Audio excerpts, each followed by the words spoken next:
That's what happens with the Buttes in the house. Hockey, yeah. My favorite. It's Judd's Hockey Show.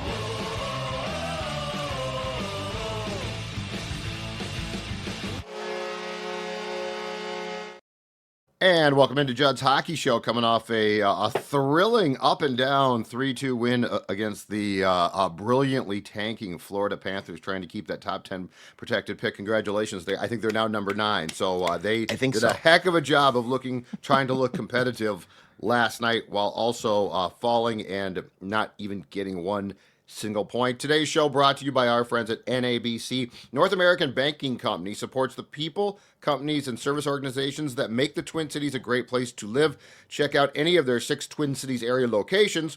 They are convenient, plus they offer all the same online and mobile banking tools as the national banks do. Here's the advantage. They're local. If you call them, you talk to a person.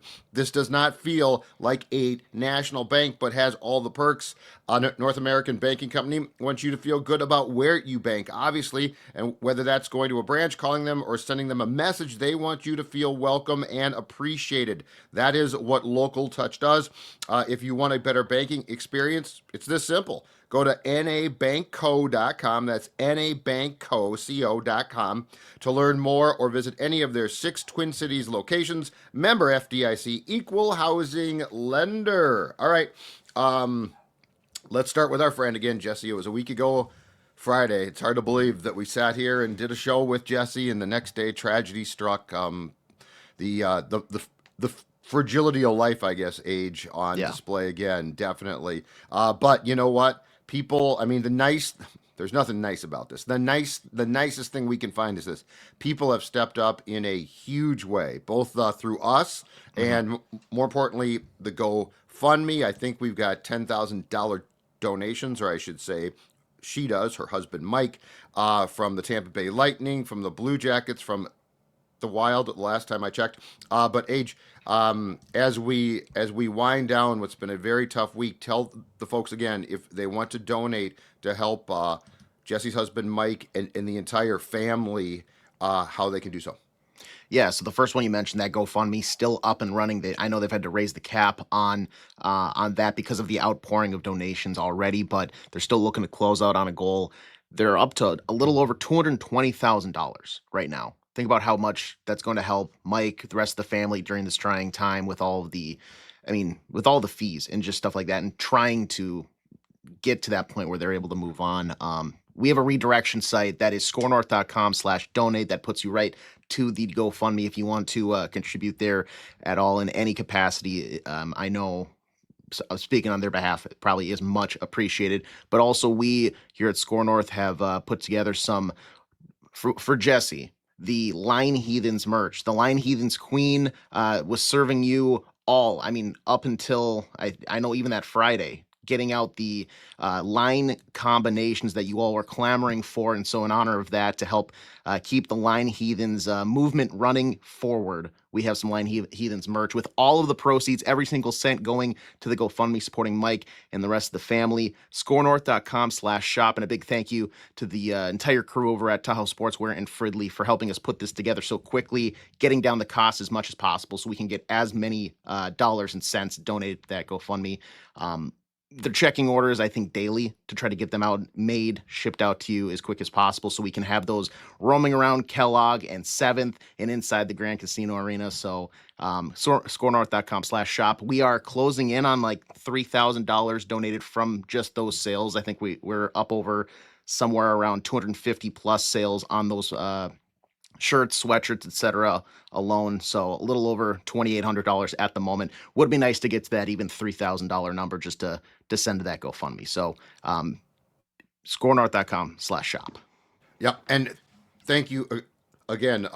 Just to talk about what we have brought up a few times this week, this has obviously impacted a lot of us. Its impact, I mean, I can't imagine what the family is going through, but as folks that watch this show or have watched Bar Down Beauties, I mean, you're all affected here. Like it's not just us. And there were a lot of people that didn't know Jess who felt like they did. So thank you. I know it's been tough, and all we can do at this point in time, unfortunately, is rally around each other. And I feel like we've done a really good job, and that includes you folks. So thank you again. Another great tribute to Jess last night on the national ESPN telecast. I thought the last two games, excuse me, the Lightning and Panthers have both left a press card out in the press box, a seat for her with flowers, which I think she would find funny because she didn't travel. Yeah, but I think she'd find that funny, but it's still a great gesture. It's so cool. I thought that the pretty lengthy tribute they did last night during the game was also really nice, and so just thank you to everyone who is cared or who cared about her as much as we did, because we certainly did. And I know that she might even think that the better tribute to her last night was Judd no overtime, because I know at this season, the amount of times that we were talking and she was like, of course this game goes to overtime. Yeah. Of course we have to go to another shootout. Although she probably would have had to, because of the late nature of the goals, the Florida goal that tied it, and then the Jules Eriksson goal with 4.4 seconds that won it, she would have had to rip up her story regardless, probably. And that, as a writer, your goal is to write a story and then just plug in the final score and a couple quotes. And poor Jessi was always, someone would come back and tie it with a minute left, and then it's like, I got to redo my story. So she probably would have complained, and I don't blame her one bit. But yes, we did not get OT. Here's my question off the game. What did you make of the game? Because the Wild outshot the Panthers 50-20. The Panthers goaltender Tarasov stood on his head. I mean, he was phenomenal. The Wild, again, for the second consecutive game, this time they did not lose, fortunately for them, took a 2-goal lead. A couple nights ago in Tampa, they blew a 2-goal lead twice. This time they blew just a 2-goal lead. They do get their first, to go back to yesterday's show, regulation win in 7 games since the 10th of March against the Mammoth. They are now 3 points behind a Stars team that lost to the Islanders last night. But AJ, what did you make of that game? Because it did get tied late. That's disappointing. I thought for a guy that faced 20 shots, Wallstedt played good. And when you have 50 shots on goal, and I think there were a lot of legit shots here, like not just perimeter BS shots. I think these were.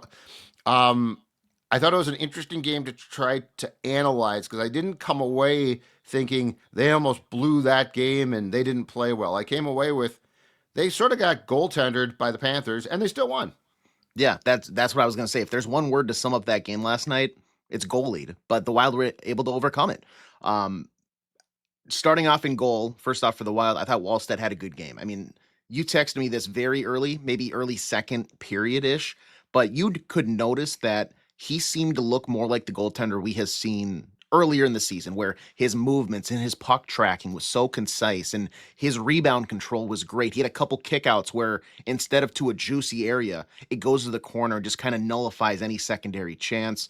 The 2 goals that got past him were a tremendous tip by Matthew Tkachuk and then a power play goal that Aaron Ekblad just lasered past him. It was a tough one.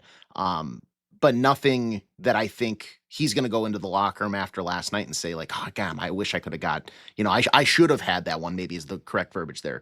But up front, this team had 50 shots on goal last night. And I'm a sucker for when a team pounces on the shot board. Sometimes you could come away from a game saying, they put up 40, 45, 50 shots. But a lot of them were, they didn't really generate any chances. These were a majority, it felt like, high danger, high percentage, high probability areas that Tarasov he was playing out of his mind. He was playing outside of his gourd last night. And I think on any other given night, the Wild could have came away with that game with 4, 5, 6, maybe even 7 goals. Being held to 3 is a testament to what Daniil Tarasov did in goal for the Florida Panthers last night. A team that we've kind of joked about over the last 24 hours is they wanted no part of 2 points, let alone 1 last night, and they ended up getting 0 to get back into the top 10 for the draft lottery. But I really enjoyed the Wild's game last night.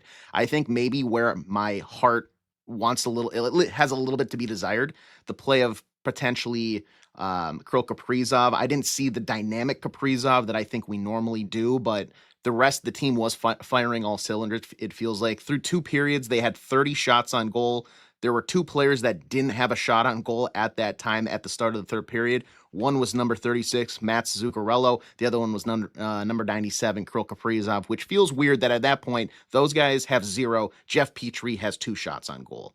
That's one of the issues there. So overall, I came away thinking the Wild, they worked hard for that win. They earned that win. And by the scoreline, it might look like it was a lot closer of a game. Anybody that watched it is probably coming away saying, God, they were dominant. They played so well. And if the Wild can play like that here down the stretch for the final 10 games, that puts any sort of concern or panic that was maybe potentially creeping in for me and some fans here ahead of the postseason just because of this rough stretch that we had seen post-Olympic break. So let's go back to Caprizov because John Hines did juggle the lines going into last night's game. He had Eriksson, Ek with Kaprizov and Boldy on Tuesday night.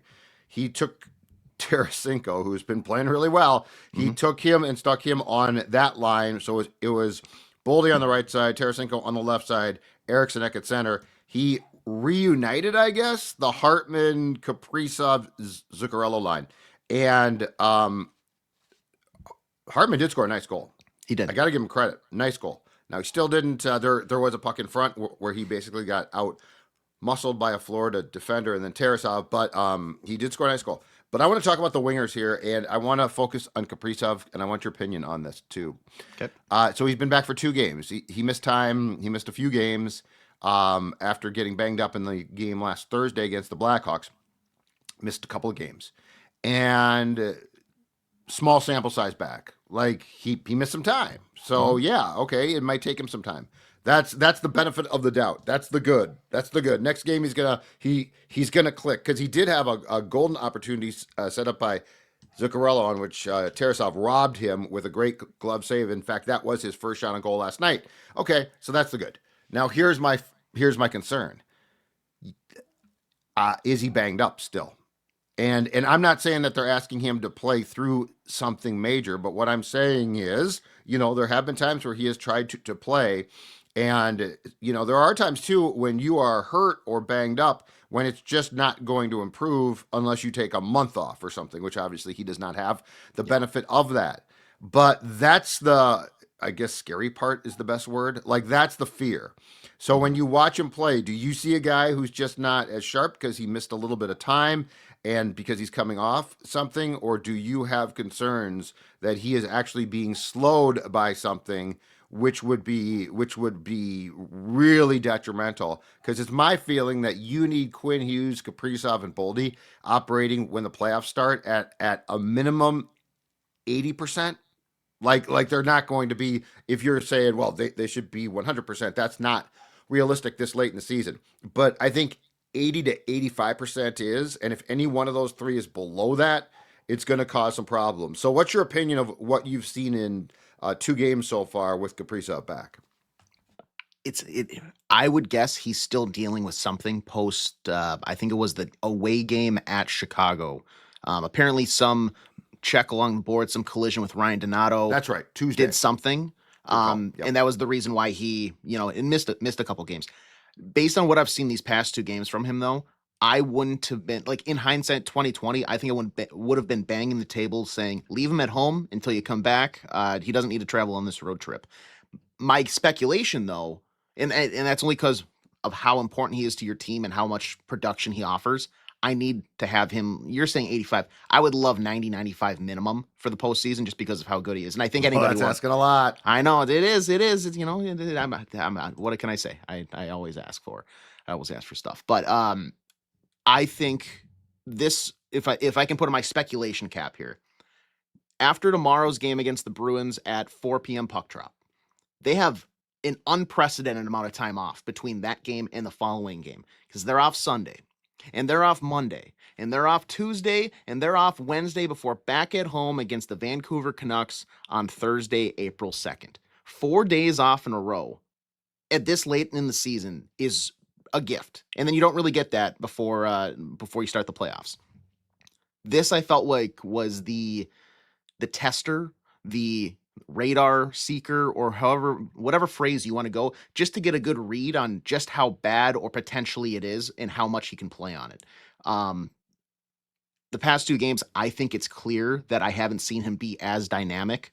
He's still impacting the play positively. He's that good of a player, but I wouldn't be shocked if they say, we're just gonna give him the day off tomorrow just for the sake of it, get him one more day of rest before he's back on Thursday, because it's potentially one of those things that's you can play on it and it's going to get better and better, but he's more sore than anything. And that, and maybe by Thursday, everything's fine and everything's dandy. But I haven't seen him since his return from those that missed time be the same guy that we saw right away after the Olympics, who felt like was shot out of a cannon, full batteries charged, and was just dominant each and every shift on the ice. I just haven't seen that. Boldy, Caprizov, and Hughes, when they are feeling good, jump off the television screen at you. Mm-hmm. They literally do. Like they dominate things, and you're like, okay, there's 12, there's 43, there's 97, and I haven't seen that. And so yeah, I have some concerns about that, and I'm sure Caprizov is pushing to come back. I'm sure that the training staff says, well, he can't hurt it more. But that doesn't mean he's feeling good. So yeah, can he hurt it any worse? Well, no, but it'll be very painful. You're gonna Herb, stop. But you are, your Boston idea is not a bad idea. I wouldn't mind that. I wouldn't mind resting him.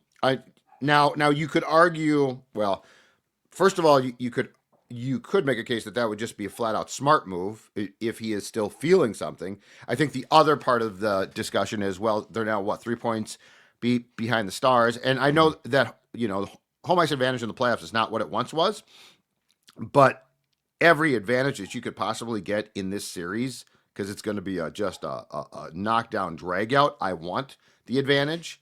So I'm sure that the team might say, well, we're trying to get into second place above the Stars. Now, your problem is you're 3 points back, and the Stars have a game in hand.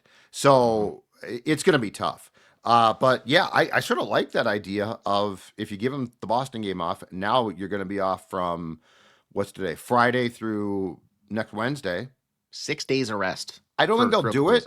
I don't either. But I'm listening to you. I'm listening. I'm acknowledging. I like the idea. If there's any question mark here, because you just have to be prepared. Now, something else I found to be intriguing last night, the third line, which was put together, Bobby Brink on the right, Marcus Johansson on the left, and McCarron at center. As the kids like to say, and I'll say it right now, Michael McCarron, I was not familiar with your game.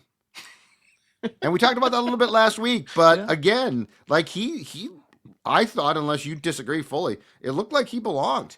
And yeah, it's a third line, so that's fine. But I mean, that's Brink's played well. I love Brink's game. I did not realize Brink's game was, because he's such a little guy, but he does bring the sort of the pest. He's always buzzing around, and he's a pretty talented player. Johansson was struggling before. I mean, on the third line with the season that he's had, I think it's absolutely fine. But that line, I thought, gave you a spark. That's an interesting line, I think, to talk about for the playoffs potentially, because it's a pretty good third line, and McCarron at center, who can win some draws, gives you a lot more than I expected. This was certainly not the let's go pick up a tough guy to beat guys up. Now, he beat Corey Perry up, and he can beat guys up. But he goes well beyond the old, let's go get a gritty guy, and we'll put him on the fourth line, and that will be that. Michael McCarron he's proved his worth, I think, already. As much as with the initial reaction, I parking at the River Center, parking ramp and getting the notification in the car, the Wild have traded a second-round pick for this guy. I was like, that seems high. That seems like a lot. Now, obviously, with hindsight, the rest of the trades that were made right up until the deadline, that price not only was correct, but it's starting to look like a damn good deal. This is a guy that I think I might be banging the table already for an extension talk, because he is, to my knowledge, is he done after this year? Is it one more year? No, I think he's done. I think Well- you are correct. Well, let's get the talks going because wow, you're doing it already. I'm saying it right now. The size is there. His value's going up too. His- Like and that's- I really and that's- like this. And that's why you got to get this done quick Oh, because you're trying to screw him. no. I'm You're trying to get him him. to agree. I'm trying to get him estate security. He's already probably looking, purchased an apartment, a house. I just want him to feel secure with his purchase. That's all. That third line though, you're exactly correct. And with him in the middle, I was maybe kind of rattling around in my head and doing the puzzle pieces of how are you going to get this fourth line? Because we saw last night, it was described by John Hines as an off night, healthy scratch for Danila Yurov, mainly just to get Nick and Marcus Foligno into the lineup together in, fantastic moment. And obviously Marcus scores, so kudos there. But I think you probably have to have Yurov in the lineup moving forward. So I was thinking, how are you going to get that fourth line? Because they just have a lot of guys like Robbie Fabry. I don't think Hunter Haight maybe filters in there, but Fabry can. Fabry, I'm fine with Fabry. I'm fine too, but Trennan has more than earned a roster spot. This is night and day Yakov Trenin from last season. I'm very satisfied with his play and his play last night to set up the Foligno goal. Great pass by Petrie to hit him in stride.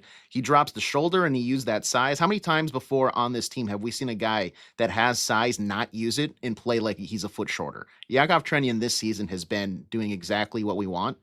And his game has been meeting expectations and then some. That feed was just fine as well. Nick Foligno, I think similar to your expression with Michael McCarron. I knew about his game, but I wasn't as familiar with his game, and he's really impressed me too. I thought he was this kind of washed up. He's there for the vibes. I know he's a great captain, and he does bring some grit. Face-offs. He wins face-offs. He's like a sacrificial lamb when it comes to blocking shots. Him and Bobby Brink. You mentioned that. Bobby Brink also is like, yes, I want to get hit by this slap shot. Like, let me get in front of it. Yep. The bottom six for this Minnesota Wild team right now, I absolutely adore. They got massive size, but with some skill on that fourth line. And then the third line is quick and it's gritty and they got a little skill there. But now with Michael McCarron centering like we saw last night, I really like what this bottom six is looking like. So kudos to Bill Guerin for, granted, we saw him attack that the final days before the trade deadline. He's got it now. Like this is a team that looks playoff ready. Assuming we don't have, and this is a huge assumption, and I'm going to say right now it's an incorrect assumption, but let's just assume it for a second. Nobody gets hurt for a while. When does Yurov come back, and where do you slot him back in? Because if McCarron is going to be the third line center, and by the way, he wins faceoffs, and I can make a very good case that third line last night looked really good. Like they deserve to remain intact. Mm-hmm. And I do not think that Yurov is a fourth line guy. And Nick Foligno wins faceoffs. Is there a wing position that Yurov comes back at? Like, because I like him. He's not good in the dot, but he is a contributor. He's a good young player. Where do you put him back in on Sat? If you're John Hines and you're doing the line heathens, the charts, the fans are ready to get at you. Jessi was tweeting these a week ago. God rest her soul. Where do you put him? He's been great this season, so I genuinely feel bad about the words that are about to come out of my mouth. Do you take Marcus Johansson off the ice entirely and put Yurov on that left wing? So then that third line is Yurov on the left, McCarron in the middle, Bobby Brink on the right. You have a left and right-handed shot for the wings, which is fantastic. Michael McCarron, we've already talked about his game in the middle. Johansson's been in a little bit of a slump. I think this is more natural regression than he is in a slump because I feel like it's been almost too good to be true at times with just how good he was in that top six. But that's when you're playing with Matt Boldy on the heater he was on so far this season, you're going to have points that come to you. Maybe I'm overstepping here, but it just feels like that's the one path I see because I don't want to break up that fourth line just for the sake of breaking up that fourth line. Well, I don't think Yurov's a fourth line guy. He's not. No, he's so like. Sorry, I feel like the third line. You mean? Well, I was gonna say because then Michael McCarron slots back down. I guess in my mind, McCarron goes back down and Yurov goes back to that third line center. But based on how the third line played yesterday, I almost think they've earned a few more games until they make a mistake. Yeah. Yep. Yeah, JoJo being scratched. I don't think John Hines would do that. I don't think so either. Interesting thought. I don't. That's a tough one. But I mean, it's a great problem. Now, again, to go back to what I originally started this with, prefaced it with, which is they're going to have guys get hurt. It inevitably happens. Right. So this will take care of itself. A couple more things to get to, but before we do, I want to get to this. I want to talk to you, Age, about both of our favorite places, 3-Star Sports Cards. They are there to serve your collecting needs. Been around since 2008 and have store locations in Bloomington, Little Canada, and their newest store in Minnetonka. As an Upper Deck Diamond dealer, 3-Star Sports Cards will always have a great selection of sealed hockey packs and boxes to choose from. As you can see here, tons of really, really cool cards as well. And if you grab a few packs, like the one I'm about to show you, guess what? You're not only going to have a good time, but if you are at 3-Star, you can establish a loyalty rewards account by using the code JUDD2026, JUDD 2026. Check out their website as well, 3starsportscards.com, 3starsportscards.com. And what we have today here, Mr. Fredrickson, is a 2022-23 pack of Metal Universe. Oh, that's a fun looking product. Like it's not one of the premier super expensive break the bank ones, but I think the price range, the appearance of it, what you're searching for, the big hit that people like is these things called PMGs, precious metal gems. Okay. They're rarer. The rookie versions of those, there's different colors and whatnot, but they're very rare. And if you pull one, nice little coin in your pocket if you want to sell it. That's if I pull one, I should drive to your house right away and give it to you. Okay, let's start then. All right, what do we got here? These are really nice. Adam Fox, Rangers defenseman, U.S. Olympic snub. Adam Fox, not happy about it. Too bad they won the gold. Oh, Chris Letang, Hall of Fame defenseman. What a player, Chris Letang. This guy in his prime, he's still good. But still going strong in the Big 2-6. But I mean, in his prime, what a guy. Okay, how about this one? UC Saros. Ooh, no goals. No goals. Everybody likes that commercial. Hey, Juice, what's going on? No goals. No goals. No goals. All right. And let me continue through here. Oh, Blue Jackets, because it's from 22-23. Patrick Laine. Hey, you know what? I'm sure it didn't pan out for them, but love the Blue Jackets. Big fan of the Blue Jackets right now. Yep. Oh, yeah. And a great story, too. Mm-hmm. Our guy Dean gets blown out. Rick Bowness comes in, and they basically can't lose. Cam Atkinson with the Flyers, also former Blue Jacket. He is. And then finally we stay local. It's the second time I think this week that we have pulled one of these, at least the player. It's a little Matt Zuccarello for you. Oh, Zuki. Yeah, we like you to shoot the puck more, but these are nice cards though. So these cards, tons more. Available 3-Star Sports Cards, Minnetonka, Little Canada, Bloomington. Check out their website, 3starsportscards.com. And then I want to talk to you about tickets because you know what? It's getting to be that time of year. Wolves, Wild, where you're saying, playoffs are coming. I need to get tickets. How am I going to do that? And you know what? It's this simple. Do what I've done. The Sports Dad. Put the SeatGeek app on your phone, and guess what? You are going to go to the number one rated ticketing app. Over 35 million downloads. Each ticket is, by the way, rated on a scale of 1 to 10. So you know that you're getting a good deal. Plus, every ticket is backed by their buyer guarantee. Use the code JUD2026, same code as if you're watching this, you can see on your screen there. 10% off any tickets with the promo code JUDD, JUD2026. Again, 10% off. We are getting towards a great time of year for sports. And if you want to be in the building for the action, SeatGeek is a great place to start. Before we get done here in our time left, I wanted to throw something at you and see if you agree with this. Okay.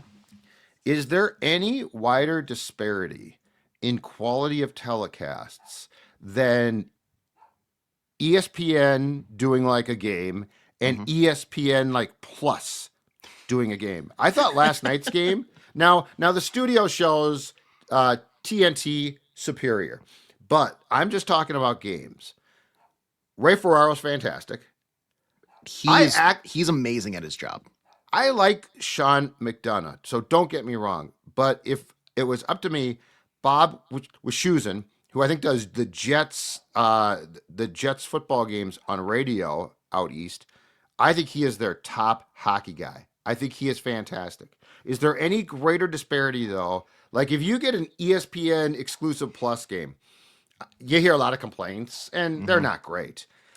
But I thought last night, just as far as a game presentation standpoint, was outstanding. And I just find it so funny that the same company can produce the same league, but your results are so different. And I get the complaining at times, but like last night, I thought the game itself was produced and called just exceptionally.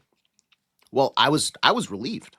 All week I thought they had a game that was on ESPN Plus only because I was ready for that broadcast and have to go through loading up the streaming service. Oh, I've been logged out because I haven't used it in a while. Then log back in, and then I know what the broadcast is. The actual main stage ESPN network telecast is tremendous. I don't think it's still up to the level of TNT. I think that takes the cake because they are the king. They are the creme de la creme. But the presentation, I like. The team, I like. You still have a few little quirks here and there. Like you're right about this studio show, but I think Levy, Subban, Oshie, studio shows, I want them to have fun. I want the camaraderie. And although at times maybe a little too many like inside jokes that I can see them chuckling about, and they're just like, "Wow, we can't explain it." Okay, all right, can we? What do you want to? Let's move on then. I could tell they were having fun, and that's really all I want. A little bit of breakdown for sure, but at the same time, just get me period to period. You don't need to X's and O's out to death for me. Wischusen is an incredible play-by-play call. McDonough is good as the color, and then like you said, I really enjoy Ray Ferraro as a kid who had the NHL iterations up, essentially until like 2020. Like every year I was getting that. Ray Ferraro was on there, so I was very familiar with his broadcasting work prior to the ESPN deal. He's fantastic between the benches, and the discrepancy between that and the ESPN Plus is incredible because on ESPN Plus, I feel like you get a lot of the mic levels are too low, and then like halfway through the game they get adjusted. All of a sudden they're too high. I have to turn things down, and then there's no crowd noise, so it's just the broadcast team, and it's a big jump. It's a big jump. I don't understand how there's such a big discrepancy between the two broadcasts. I watched that last night, and I'm thinking, my God, like because this was good, really good, but then you go to the same network production folks producing one, and it's like this is like cable access at times. I know we got to go here in like a minute or two. I just want to bring up one quick thing with you and see if you noticed this, because this was something actually that thankfully the NHL account online on Twitter put this out and highlighted. But right before that final face-off and goal for the Wild, Quinn Hughes and Brock Faber, this is going back to the game analytics and whatnot, but Quinn Hughes says, "Hey, Brock, let's swap sides here." So typically left-handed Quinn on the left, right-handed Brock on the right. He says, "Let's swap here." And this immediately comes into play because, one, he's thinking, okay, if we win the draw, we want to be able to pretty much catch and shoot and not have to pivot our body. But they lose the draw. Brock Faber made a very impressive play on the offhand, pulling the puck off the boards, going into the forehand and then shooting. But just the stuff away from inside the game, this is pre-whistle, pre-face-off, the stuff that Quinn Hughes does bring, just a last second call an audible on the fly. Hey, Brock, let's swap sides here, leading directly to that game-winning goal. We didn't really talk about that part too much, but I think just shows how good and how impactful he is away from, between the whistles. That dude is a hockey savant, man. That dude is incredible. Smart. He watches games all the time. He is a savant. All right, we are done. Again, it's been a very tough week. To Jessi's family, we love you. We're thinking about you. We are going to miss her forever. It's not going to end, but I do feel like the community's done a really good job of rallying together. So we are done. We will see you next week. AJ, Judd's Hockey Show. Love you, Jessi.